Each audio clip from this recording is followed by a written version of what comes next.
आज हम पढ़ेंगे अध्याय 6 में दहन और ज्वाला। दहन क्या होता है और ज्वाला क्या होती है। अपने आसपास देखे होंगे बहुत सारे पदार्थ ऐसे होते हैं जो स्वतः जल जाते हैं या जलाने पर वो जलने लग जाते हैं।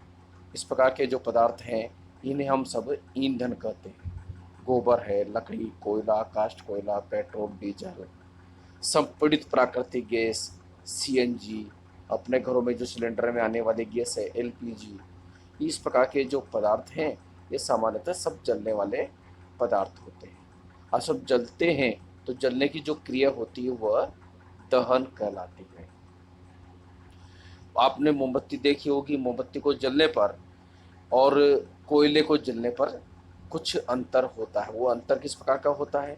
तो सामान्यतः जलते दोनों ही है, लेकिन दोनों की जो ज्वाला होती है, ज्वाला में अंतर होता है। मोमबत्ती जो है वो ज्वाला के साथ में जलती है, जबकि कोयला जो है वो नहीं जलता है। इस प्रकार से बहुत सारे पदार्थ ऐसे होते हैं जो ज्वाला के साथ जलते हैं और बहुत सारे पदार्थ ऐसे होते हैं जिसमें ज्वाला नहीं होती है। अब आप बात करते हैं दहन क्या होता है। जैसे हमने पिछली कक्षा में पढ़ा था कि मैग्नीशियम को गर्म करने पर अथवा उसका फीता जो है वो जलाने पर उसके से मैग्नीशियम ऑक्साइड बनता है और साथ में उष्मा व प्रकाश भी उत्पन्न होता है। इसी प्रकार से जो लकड़ी का कोयला होता है उसको भी लेकर के हम ये प्रयोग कर सकते हैं। उसको भी हम मोमबत्ती की सहायता से या किसी अन्य प्रकार से जलाने का प्रयास करते हैं। जब जलाने का प्रयास करते हैं तो उसमें भी इस प्रकार के यहाँ पर ज्वाला निकलती है। अब कोई पदार्थ जब जलता है तो सामान्यतः वह वायु की या ऑक्सीजन की उपस्थिति में जलता है और ऑक्सीजन की उपस्थिति में जल करके वह हमें ऊष्मा देता है। उससे अपन दहन कहलाता है। और जिस पदार्थ का दहन होता है उससे अपन दाह्य अथवा ईंधन कहते हैं। ईंधन जो होते हैं वो ठोस, द्रव अथवा गैस हो सकते हैं। कभी कभी दहन के समय ज्वाला के रूप में अथवा एक लोक के रूप में भी प्रकाश भी उत्पन्न हो जाता है।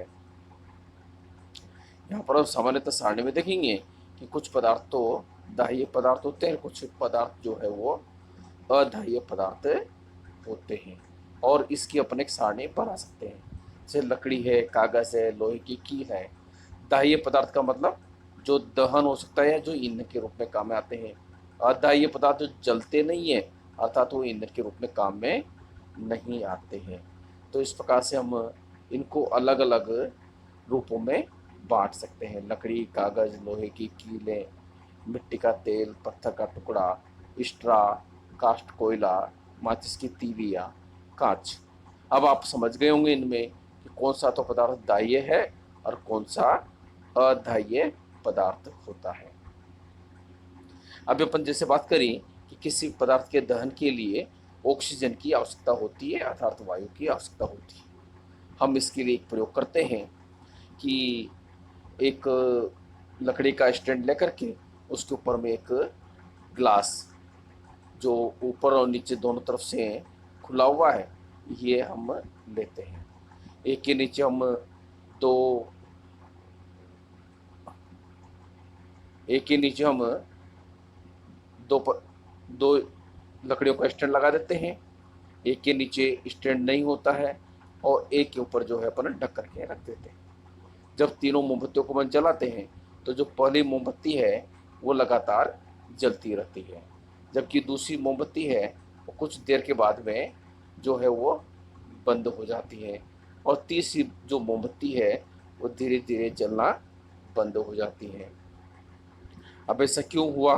तो उसके पीछे कारण क्या है कि जो पहली मोमबत्ती है इसको लगातार नीचे से वायु मिल रही थी और ये अपनी ज्वाला के साथ में जल रही थी। दूसरे में अपन देखते हैं कि उसको धीरे धीरे ऑक्सीजन मिलना कम हो जाती है और वह कंपन करते हुए बुझ जाती है, जबकि तीसरी मोमबत्ती को किसी भी प्रकार से वायु नहीं मिलती है और जब वायु नहीं मिलती है तो वह जलना बंद हो जाती है।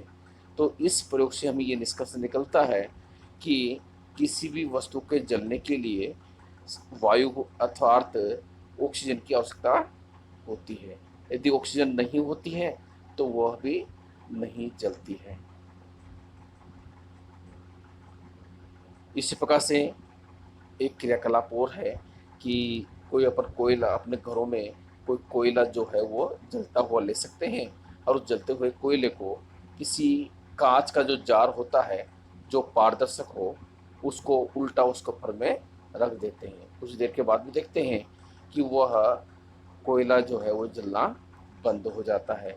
क्यों हो गया? क्योंकि अंदर जब उसको रखा है अपन ने तो उसको ऑक्सीजन मिलना बंद हो गई। जैसे ऑक्सीजन मिलना बंद हो जाती है और वह जो है जलना बंद हो जाता है। कभी आपने सुना होगा कि किसी व्यक्ति के कपड़ों में आग लग जाती है तो उसको कंबल से ढक देते हैं। ऐसा क्यों करते हैं? कंबल से ढकने से उसको वायु मिलना बंद हो जाती है और जब वायु मिलना बंद हो जाती है तो वह आग जो है वो बुझ जाती है। इस प्रकार से व्यक्ति की जीवन को बचाया जा सकता है। कागज़ के टुकड़े को जलाने पर, किसी माचिस की तीली को जलाने पर या अन्य भी कोई पदार्थ है उसको जलाने पर इस प्रकार का हम देख सकते हैं। कभी कभी जंगलों में आग लग जाती है, उसका भी कारण यहाँ पर यही होता है। अब ये दहन भी जो होता है वो अलग अलग प्रकार का होता है। आपने देखा होगा कि कुछ पदार्थ तो ऐसे होते हैं जो थोड़ी सी गर्मी पाकर के ही जल उठते हैं। कुछ पदार्थ ऐसे होते हैं जिनको बहुत अधिक ऊष्मा देनी पड़ती है जब वह जलते हैं। जैसे कि लकड़ी का टुकड़ा होता है, उसको अपन जलाने के लिए या तो केरोसिन डालना पड़ता है या अन्य पदार्थों की सहायता से उसको जलाते हैं। जबकि मिट्टी का तेल है वो बहुत जल्दी ही वो जल जाता है और पेट्रोल है वो भी और जल्दी ही जल जाता है। ये ऐसा क्यों होता है? तो हर पदार्थ का ज्वलन ताप अलग अलग होता है। ज्वलन ताप का मतलब वह न्यूनतम ताप जिस पर कोई पदार्थ जलने लगता है उसे अपन ज्वलन ताप कहते हैं। अब यह ताप अलग अलग पदार्थों के लिए अलग अलग हुआ करता है। जिसका ज्वलन ताप कम होता है वह देरी से जलता है, जबकि जिसका ज्वलन ताप ज़्यादा होता है वह